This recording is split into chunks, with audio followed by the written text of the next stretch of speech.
Very very good evening मेरे प्यारे बच्चों। आज मैं आप लोगों के लिए next chapter footprints without feet के टॉप एमसीक्यू लेकर आया हूं, जिससे कि आप लोगों की तैयारी बराबर बनी रहे और जितने भी चैप्टर मैंने आप लोगों को कंप्लीट करा दिए हैं उनको बिल्कुल एक बार रिवाइज कर लीजिए, जिससे कि आप भूल न पाएँ।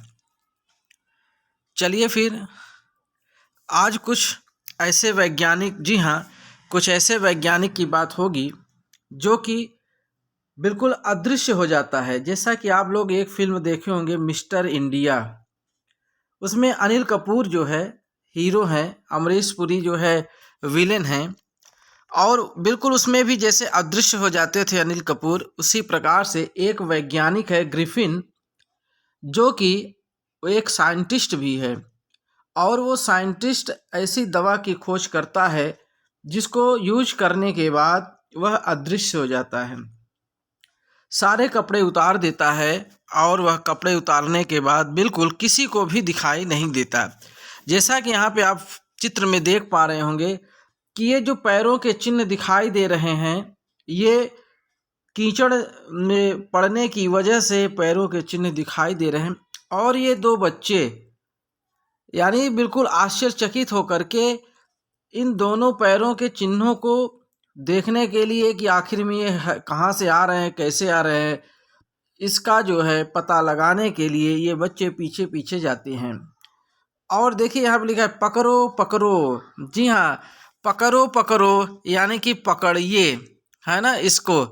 तो चलिए स्टार्ट करते हैं। पहले इसकी कहानी बताते हैं आपको। बहुत मज़ेदार कहानी है और कहानी तो इतनी गजब की है कि आप एक बार सुन लेंगे तो भूलेंगे ही नहीं। तो देखिए यहाँ पे ग्रिफिन एक वैज्ञानिक के बारे में यह काफ़ी रोचक कहानी है। वह ऐसे तरीके खोज रहा था जो किसी आदमी को अदृश्य बना सके। जी हाँ, क्योंकि वैज्ञानिक था और वो ऐसे तरीकों को पता लगाने के उसमें था जिससे कि यह पता लग सके कि कैसे अदृश्य बनाया जा सके। उन्हें अपने प्रयोग में सफलता भी मिल गई। जो एक्सपेरिमेंट करता था उसमें सफल हो गया। एक ऐसा सूत्र जिसके साथ वह अदृश्य हो सकते हैं, लेकिन उन्हें शारीरिक रूप से छुआ महसूस किया जा सकता है। ग्रिफिन ने दवा खाई और अदृश्य हो गई। उसने गलती से कीचड़ में कदम रखा और पहली बार दो युवकों ने देखा, यानी वही जो दो युवक बच्चे थे उन्होंने देखा जो उसके पैरों के निशान का पालन करते थे। पालन का मतलब फॉलो करते थे, पीछा कर रहे थे। जब तक वह कि बेहोश नहीं हो जाता वह सड़कों पर चल रहा था और ठंड महसूस कर रहा था, यानी ठंडी का मौसम था। इसीलिए वह गर्मी महसूस करने के लिए अर्थात अपने शरीर को गर्माहट देने के लिए एक शॉपिंग सेंटर में चला जाता है। दुकान बंद होने के बाद वह कुछ आरामदायक वस्त्र पहनने और कुछ खाने का विकल्प चुनता है कि चलिए अब तो दुकान बंद हो गई है, अब कुछ खाया भी जाए और कुछ पहना भी जाए, नहीं तो ठंडी से जान निकल रही है। क्योंकि विदाउट क्लॉथ था, बिना कपड़ों के था। वह शुरू में एक दो कपड़ों को उतारता है और उन्हें पहनता है। एक कैफे की रसोई से उस बिंदु पर वह ठंडा मांस और कुछ एस्प्रेसो खाता है। बाद में उन्होंने एक दुकान में रजाई के ढेर पर सोने का फैसला किया और फिर वह वैज्ञानिक रजाई के ढेर पर सो जाता है और उसको बहुत जल्दी नींद लग जाती है। ठीक है। अगली सुबह उठने से पहले उसने देखा कि कुछ दुकानदार उसके पीछे आने लगे थे, अर्थात कुछ दुकानदार जो थे उसका पीछा करने के मूड में थे, क्योंकि जब दुकान बंद थी और उसके अंदर वो कैसे आया। और उनसे बचने के लिए उसने अपने सारे कपड़े उतार दिए और एक बार फिर अदृश्य हो गया। जैसे ही यह सारे कपड़े उतार देता था यह वैज्ञानिक अदृश्य हो जाता था। अब वह लंदन के सर्द मौसम में बिना कपड़ों के भटक रहा है। फिर उसने एक थिएटर कंपनी से कपड़े लेने का फैसला लिया, क्योंकि उसे यकीन था कि उसे अपना चेहरा ढकने के लिए कुछ मिलेगा। देखिए थिएटर कंपनी में लोग जैसे नौटंकी होता है, वहाँ पे तमाम प्रकार के चेहरे और तमाम प्रकार के कपड़े जैसे रामलीला वगैरह हम पहनते हैं। तो कहा ऐसे पहन लूँगा तो मुझे कोई पहचानेगा भी नहीं और कपड़े भी पहनने को मिल जाएंगे। और उसने अपने चेहरे को ढकने के लिए चश्मा, फर्जी नाक यानी जो आते हैं जोकर पहनते हैं, और टोपी, कुछ पट्टियाँ चुराई, बैंडेज।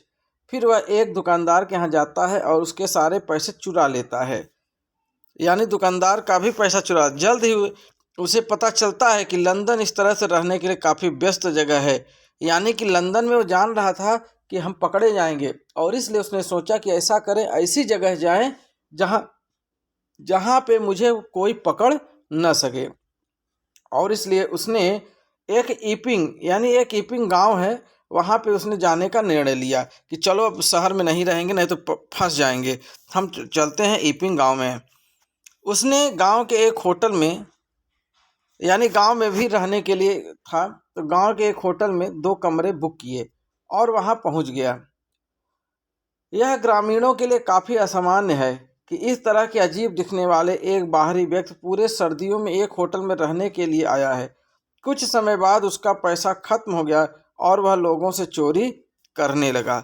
यानी कि जब पैसा उसका ख़त्म हो गया तो वह चोरी भी शुरू कर दिया। देखिए अभी दुकान में भी उसने चोरी किया था। इसके अलावा उसने मालिक और उसकी पत्नी को मारा। जब वे उसकी अनुपस्थिति में उसके कमरे की जांच करने का प्रयास करते थे, तो जैसा कि वे किसी को नहीं देख सकते हैं कि मालिकों को लगता है कि सराय में आत्माएं थीं। देखिए जब वो कमरे में गए और कमरे में जाने के बाद उन्होंने देखा कि यहाँ पे तो कोई है नहीं, लेकिन यहाँ से आवाज़ें आ रही हैं, खट खुट कर रहा है, तो उनको लगा कि यहाँ पे ज़रूर कोई आत्माएं हैं और इसके लिए असामान्य अतिथि जिम्मेदार है। और यह कैसे, कौन जिम्मेदार है? वही साइंटिस्ट, क्योंकि उसके आने के बाद ही ऐसा सब कुछ शुरू हुआ।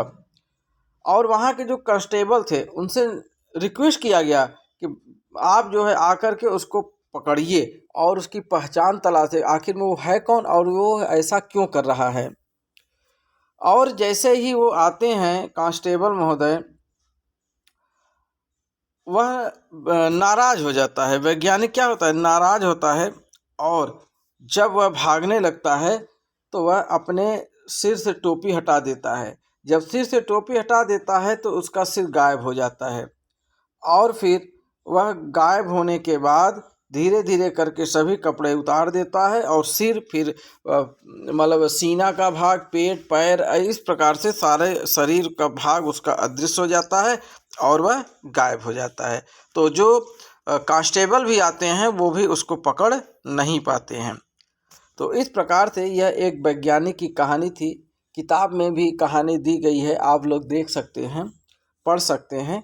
बाकी हमने आप लोगों को शॉर्ट में स्टोरी समझाने का प्रयास किया है प्यारे बच्चों। और अब इससे रिलेटेड जो महत्वपूर्ण क्वेश्चन हैं उनको आप देख लीजिए और क्वेश्चन को कंप्लीट रखिएगा, क्योंकि बहुत ही अच्छे क्वेश्चन हैं। ठीक है।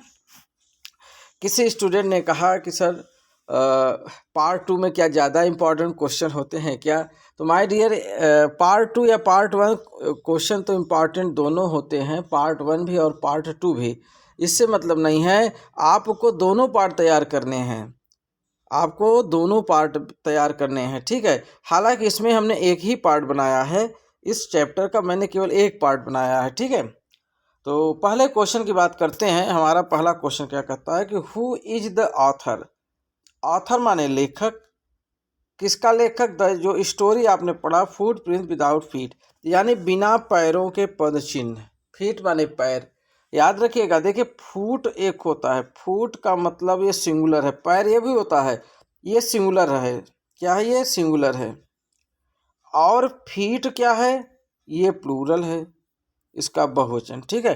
तो वही कह रहा है बिना पैरों के पद चिन्ह। ठीक है। तो बताइए इसके लेखक कौन है? H.G. वेल्स हैं, या जेम्स हैरियट, या जॉन कीट्स, या W.B. ईट्स? यहाँ पे W.B. ईट्स।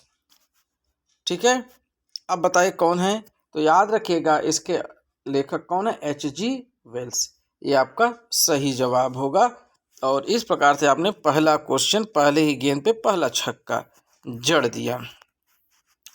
चलिए दूसरे क्वेश्चन की बात करते हैं। हमारा दूसरा क्वेश्चन क्या कहता है? कहता है कि the two boys started in surprise at the fresh muddy imprints of a pair of. यहाँ पे खाली स्थान है, यहाँ पे आपको भरना होगा कि आखिर में क्या है। तो कह रहा है कि जो दो लड़के सीढ़ियों पर आश्चर्यचकित हो गए तो जो छाप थी वह एक पेयर माने जोड़ा, पेयर माने जोड़ा, एक जोड़ी किसकी छाप थी? वो नंगे पैरों की, कि शूज जूतों की, कि टायर की, या नन ऑफ दीज, या किसी की भी नहीं। बताइए किसकी छाप थी? तो याद रखिएगा बेयर फीट माने नंगे पैरों की छाप थी। किसकी थी? नंगे पैरों की छाप थी। अगर वो जूता पहन लेता तो जूता तो उसका दिखाई पड़ जाता ना। और टायर की तो बात ही नहीं है, यहाँ पे टायर से क्या मतलब है, यहाँ पे वैज्ञानिक के पैर की बात हो रही है ना। तो इस प्रकार से आपका ऑप्शन ए बिल्कुल सही है। चलिए बढ़ते हैं अपने नेक्स्ट क्वेश्चन की ओर। हमारा अगला क्वेश्चन क्या कहता है? अगला क्वेश्चन ये कह रहा है कि he was leaving his imprints, वह अपने पैरों के छाप, इम्प्रिंट्स माने जो उसके छाप होते हैं, जो पैरों के चिन्ह थे, पैरों की जो छाप थे, उनको वो छोड़ते हुए जा रहे थे। कहाँ छोड़ रहे थे भाई? पैरों के जो पेरिस में, कि लंदन में, कि आइपिंग में, कि कनाडा में। तो बताइए ईपिंग में, कनाडा में, कि पेरिस या लंदन? तो आपने पढ़ा अभी देखा कहानी कि लंदन की बात हो रही थी। कहाँ? लंदन की। तो ये लंदन के सीढ़ियों के पास वो अपने पैरों के चिन्ह को छोड़ रहा था। इस प्रकार से आपका तीसरा जो है एकदम सही जवाब जा रहा है। चलिए बात करते हैं क्वेश्चन नंबर 4 की। क्वेश्चन नंबर 4 क्या कहता है?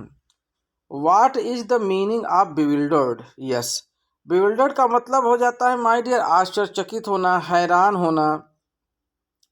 क्या होना? हैरान होना। और इसका मीनिंग पूछ रहा है कि इसमें क्या है। तो याद रखिएगा, देखिए परप्लेक्स्ड इसका मतलब भी हैरान होता है, और कंफ्यूज्ड इसका मतलब भी, और पजल्ड ये भी होता है। यानी इसमें तीनों ऑप्शन सही हैं, तीनों की मीनिंग सेम है। तो याद रखिएगा, मीनिंग बिल्कुल याद कर लीजिए, इन तीनों की मीनिंग यही है। तो इसमें आंसर डी दिया है, ऑल ऑफ दीज, यानी ये सभी। तो आंसर तो सभी हैं, तीनों सही हैं, तो इसलिए आपका आंसर ऑल ऑफ दीज हो जाएगा। और इन तीनों की मीनिंग याद रखिएगा, चारों की, बिविल्डर्ड, परप्लेक्स्ड, कन्फ्यूज्ड और पजल्ड, इनकी मीनिंग नोट कर लीजिएगा, हैरान, परेशान, आश्चर्यचकित, ये मीनिंग याद कर लीजिएगा। ठीक है, चलिए आगे बढ़ें। चलिए फिर आगे बढ़ते हैं, स्क्रीनशॉट लेते जाइए, नहीं तो नोट कर लीजिए। क्वेश्चन नंबर 5 क्या कर रहा है भाई? Who were the boys following? Who were यानी कि जो बच्चे थे वह किसका पीछा कर रहे थे? जो लड़के थे वो किसका? किसी वैज्ञानिक का पीछा कर रहे थे, कि एक कुत्ते का पीछा कर रहे थे, एक चूहे का, या किसी का पीछा नहीं कर रहे थे? नहीं, जैसा आपने अभी स्टोरी में पढ़ा माय डियर, कि वो पीछा कर रहे थे किसका? एक वैज्ञानिक था जो कि अदृश्य हो चुका था, और उसी अदृश्य वैज्ञानिक का ये लोग पीछा कर रहे थे। ठीक है, option A is the right answer. चलिए क्वेश्चन नंबर नेक्स्ट क्या कहता है देखते हैं। Question number 6। क्वेश्चन नंबर 6 ये करा है कि what was he working on? वह किस चीज़ पे काम कर रहा था?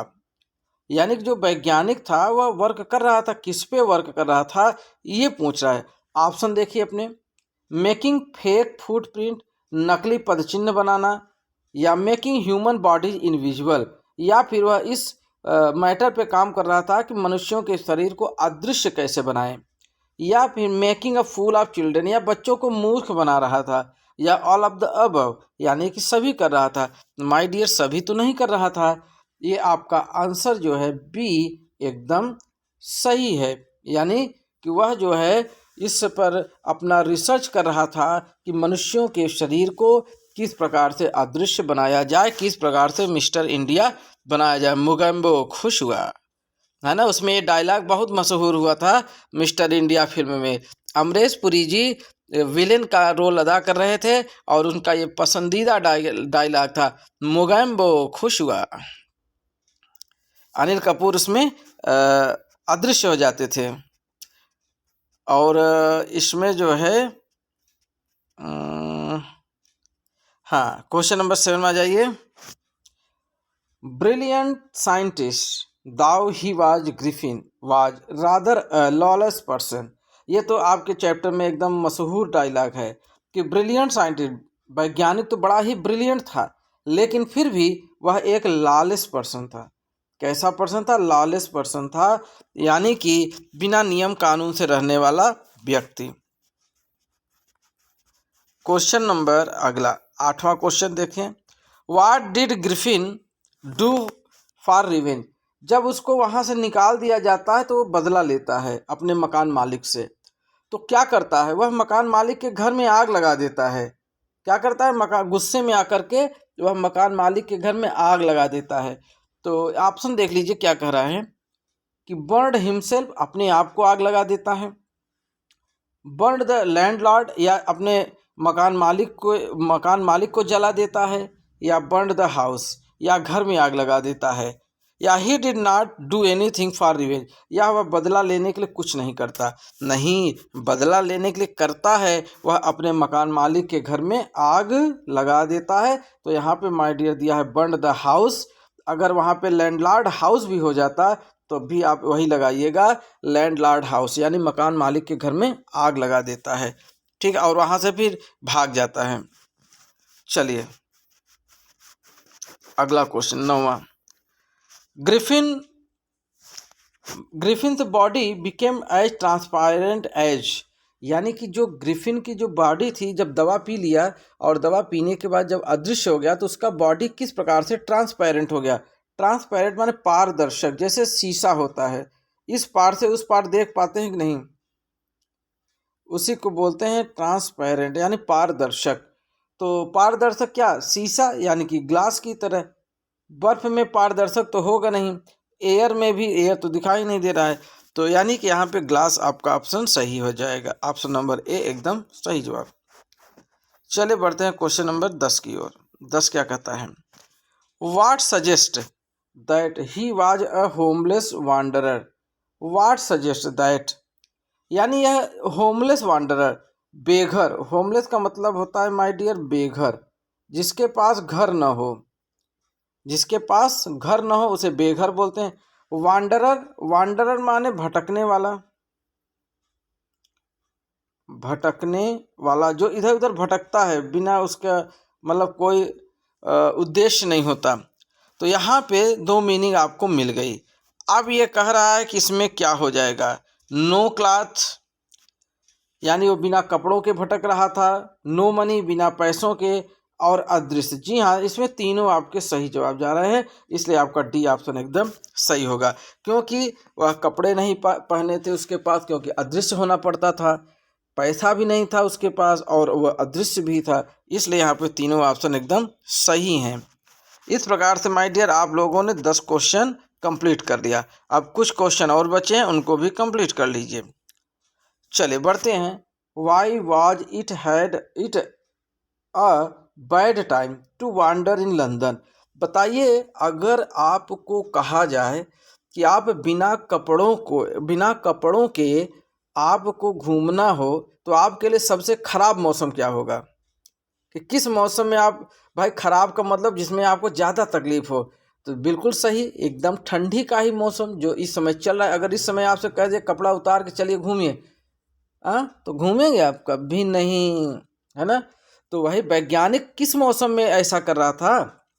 तो याद रखिएगा, इट वाज मिड विंटर, कि he was without cloth, both A and B.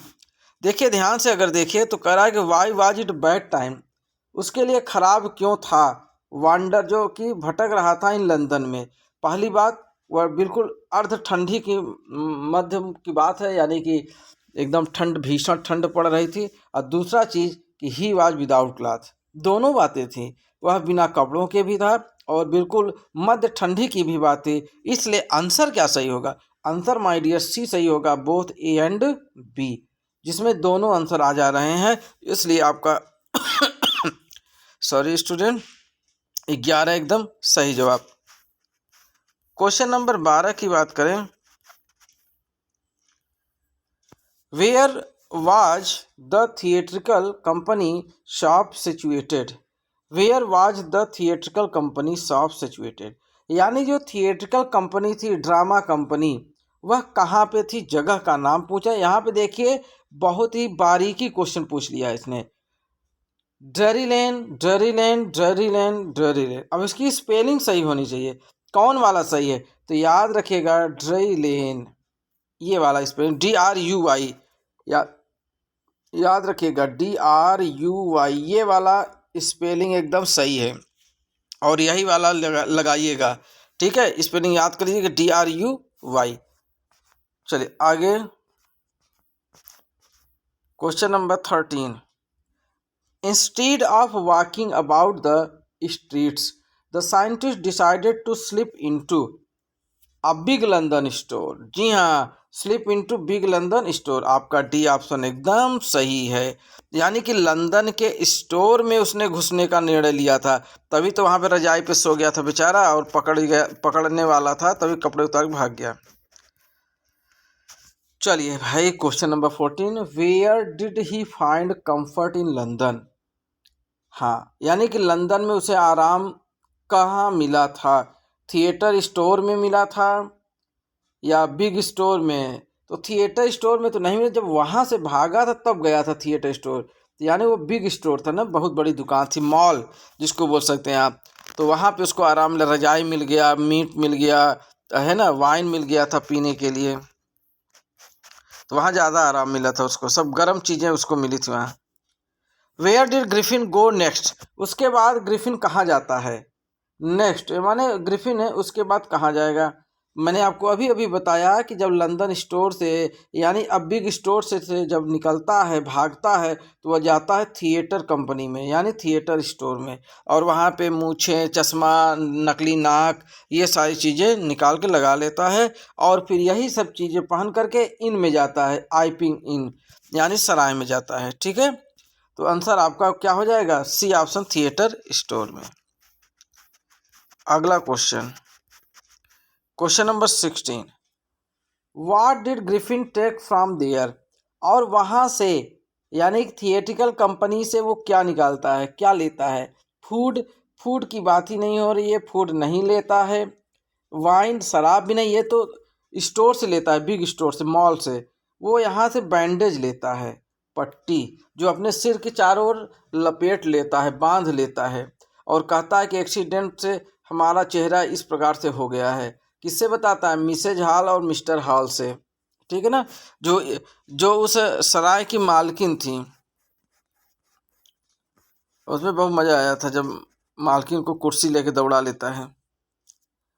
What did Griffin see when he panicked and began to run? यानी क्या चीज़ देख करके वो भागने लगा था? उसके पीछे कौन पड़ा था? तो 2 असिस्टेंट। जब वह दुकानदार, यानी जो माल के वो थे असिस्टेंट, यानी सहायक कर्मी, वो जब दरवाज़ा खोलते हैं तो ये अंदर पड़ा रहता है, तो जाग नहीं पाता, तो उनको देखता है तो बड़ी तेज़ी से भागता है, बड़ी तेज़ी से क्या करता है? भागता है, और सभी कपड़े एक बार पुनः उतार देता है और तब जागता है कहाँ? थिएट्रिकल हॉल में। क्वेश्चन नंबर 18 की बात किया जाए कि how did Griffin finally escape? वह जो है क्या करके अंततः बच जाता है? सीधा सा जवाब है भाई, कपड़े उतारेगा तभी बच पाएगा। एक बार पुनः ठंडी में वो बेचारा बिना कपड़ों के हो गया, तो क्या हो जाएगा? By taking of all his cloth, यानी वह अपने सारे कपड़े उतार देता है, तब जा कर के वह पीछा छुड़ा पाता। स्केप, स्केप माने होता है पीछा छुड़ाना, याद करिएगा, पीछा छुड़ाना, छुड़ाना, पीछा छुड़ाना। तो कपड़े उतार देता तभी पीछा छूट पाता था। Question number 19। Where did Griffin go from theatre store? हाँ, अब देखिए, पहले वो बड़े स्टोर से थिएटर स्टोर में आता है, अब थिएटर स्टोर से वो कहाँ जाएगा? ईपिंग में जाएगा, आईपिंग। कहाँ जाएगा? ईपिंग में, जहाँ पे उसको सराय मिलती है, इन में रुकता है, और वहाँ पे मिस्टर हॉल और मिसेज हॉल और क्लर्जीमैन, वहाँ पे इनसे मुलाकात होगी। ठीक है, चलिए आगे बढ़ते हैं।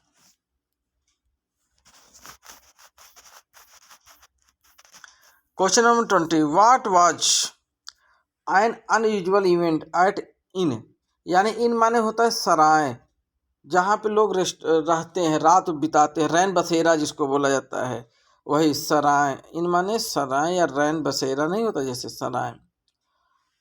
Guest at the inn during winter, या guest at the inn during summer, या guest at the inn during spring, या नथिंग वाज अनयूजुअल देयर, यानी कि किस मौसम में वो वहाँ पे पहुँच गया था।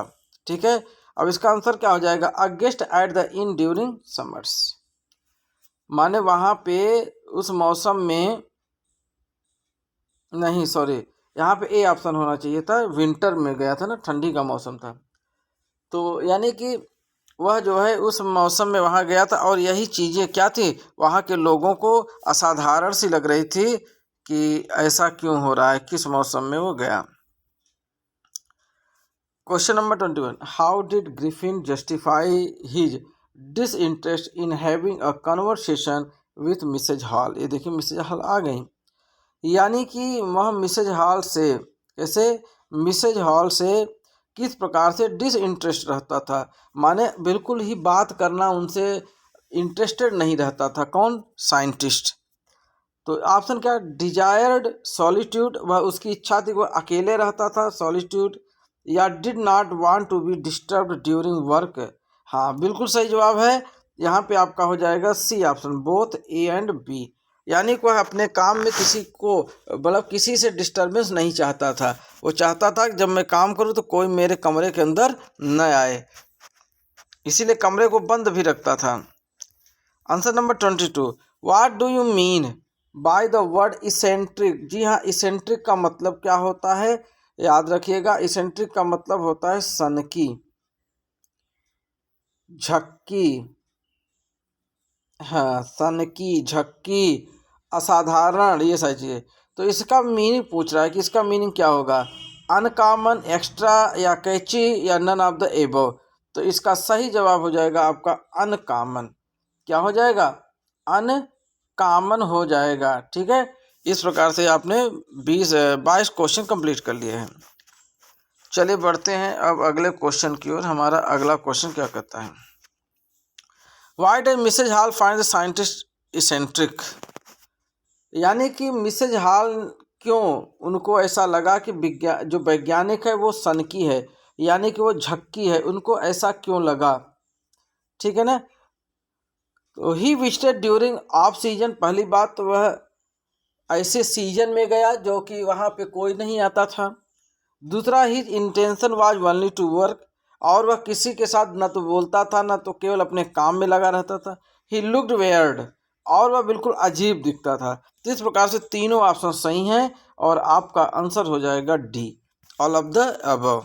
ठीक है, चलिए अगला क्वेश्चन क्या कहता है, क्वेश्चन नंबर अगला 24, why was Mrs Hall prepared and ready to tolerate strange habit and irritable temper.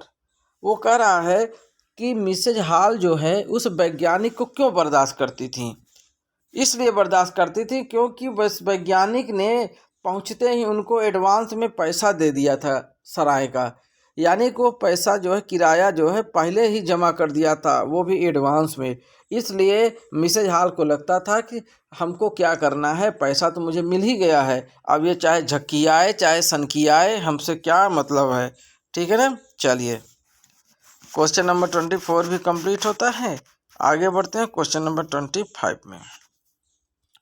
Question number 25 क्या कहता है, what does the first encounter. Encounter का मतलब मुलाकात, याद रखिएगा, वो पुलिस का इनकाउंटर मत समझिए, इनकाउंटर का मतलब मुलाकात। जी हाँ, मुलाकात या मुठभेड़ भी होता है जो पुलिस लोग करते हैं, कहते हैं आज फलाने डाकू से डाकू का इनकाउंटर हो गया, यानी मुठभेड़ में हत्या कर दी गई। तो Mrs Hall, why does the first encounter tell us about Mrs hall.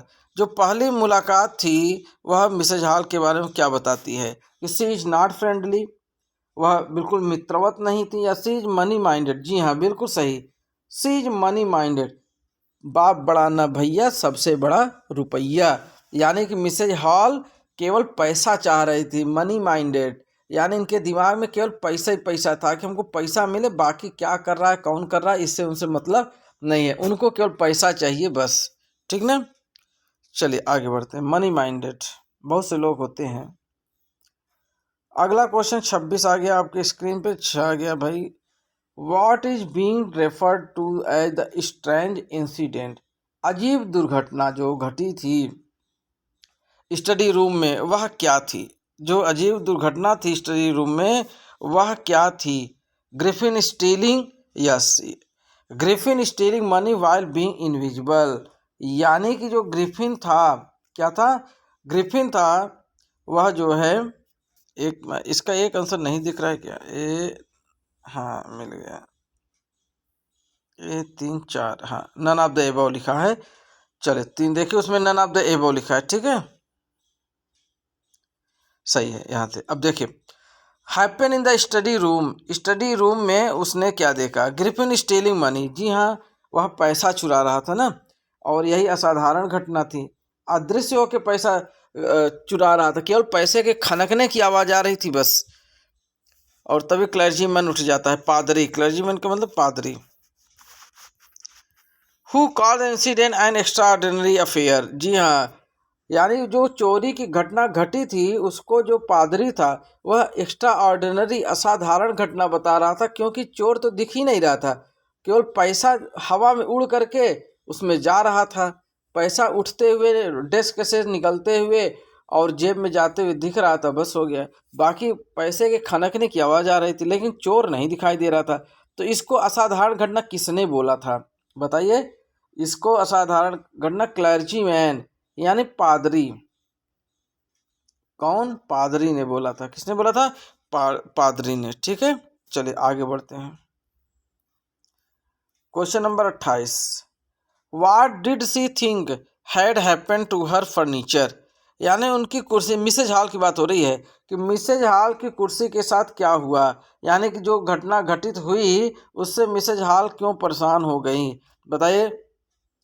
उनको ये लगने लगा कि जो वैज्ञानिक है वह उसमें कोई आत्मा डाल दिया है इस कुर्सी में, क्योंकि उस कुर्सी पे उसकी माँ बैठा करती थी और आज वो कुर्सी हवा में उछल रही है, और वह हवा में उछलने के साथ ही साथ मिसेज हॉल के ऊपर हमला भी कर दी थी। और वह कौन था? वैज्ञानिक ही था। तो उनको लगा कि लगता है वैज्ञानिक ने इस कुर्सी पे कोई आत्मा ओत्मा का चक्कर कर डाल दिया है, इसलिए आपका बी ऑप्शन सही है, spirit. Question number 29, what do you mean by the word hysterics, hysterics का मतलब क्या होता है? तो याद रखिएगा, हैस्ट्रिक का मतलब होता है दौरा, यानी रोने का, हंसने का दौरा। ठीक है, किसका दौरा? रोने का, हंसने का दौरा होता है। और यहाँ पे देखिए, एग्जैगरेटेड रिएक्शन, इसका मतलब भी वही होता है, अतिरंजित। Exaggerated reaction, a normal reaction, और नो रिएक्शन, और नन ऑफ द एबव। ठीक है, तो यहाँ पे हो जाएगा आपका A option, an exaggerated reaction. What do you mean by the word, इसका मतलब क्या हो जाएगा? इन एग्जैगरेटेड रिएक्शन, यानी ऐसे बात पे हंस देना, अचानक से किसी बात पे हंसाई आ जाना। What cause the villagers to suspect the scientist, correct, what the robbery, जी हाँ, जो चोरी की हादसा जो चोरी का हुआ था उस सराय में, इसी की बात से गांव के लोग समझने लगे कि यह जो वैज्ञानिक आया है इसी का सारा जो है कारकुन्नी है। 30 क्वेश्चन कंप्लीट हो गए। अच्छा भी है क्वेश्चन एक और, बस हो गया, लास्ट क्वेश्चन आ गए आप लोग एकदम। The scientist was always, now he become furious, scientist हमेशा क्या हो जाता था? क्यूरियस हो जाता था, मतलब बहुत ज़्यादा क्रोधित हो जाता था। क्या वो मरीज था इसलिए ऐसा होता था? क्विक टेम्पर्ड था, या काम था बहुत शांत था, या नन ऑफ दीज? जी हाँ, नन ऑफ दीज, यानी ऐसा वो कुछ भी नहीं था, वह केवल लोग ऐसा समझते थे कि वह सनकी है, झक्की है, लेकिन ऐसा था नहीं, इसलिए आपका नन ऑफ द एबव हो जाएगा। देखते एक क्वेश्चन और होना चाहिए, लास्ट क्वेश्चन, यस, हाँ ये लास्ट क्वेश्चन है। What was easier said than done, यानी कहना आसान है, किसकी अपेक्षा, करने की अपेक्षा। क्या था उसके लिए, टू सी हिम, उसको देखना, टू टॉक टू हिम, क्या उससे बातें करना, टू होल्ड हिम, उसको पकड़ना, या नन ऑफ दीज, या फिर कुछ भी नहीं। ठीक है, तो याद रखिएगा मिसेज हॉल हमेशा उससे बात करने के लिए परेशान रहा करती थी, लेकिन वह किसी से बात नहीं करता था। तो सबसे मुश्किल काम यही था, उससे बात कर पाना। तो यहाँ पे बी ऑप्शन आपका एकदम सही जाता है। ठीक है, तो साथियों, प्यारे बच्चों, इस प्रकार से आप लोगों ने 32 क्वेश्चन कंप्लीट कर लिए किस चैप्टर के, फुटप्रिंट विदाउट फीट के। ठीक है, अगर आपको क्लास अच्छी लगी हो तो प्लीज़ क्लास को लाइक कर दीजिए, वीडियो को। अगर आपने अभी तक हमारे चैनल को सब्सक्राइब नहीं किया है तो प्लीज़ सब्सक्राइब भी कर लीजिए। ठीक है, और इसी तरीके से आपको एजुकेशनल क्लासेज मिलती रहेंगी। तो आज की क्लास यहीं पे समाप्त होती है। अगले क्लास में पुनः हाजिर होंगे नए चैप्टर के साथ। जय हिंद, जय भारत।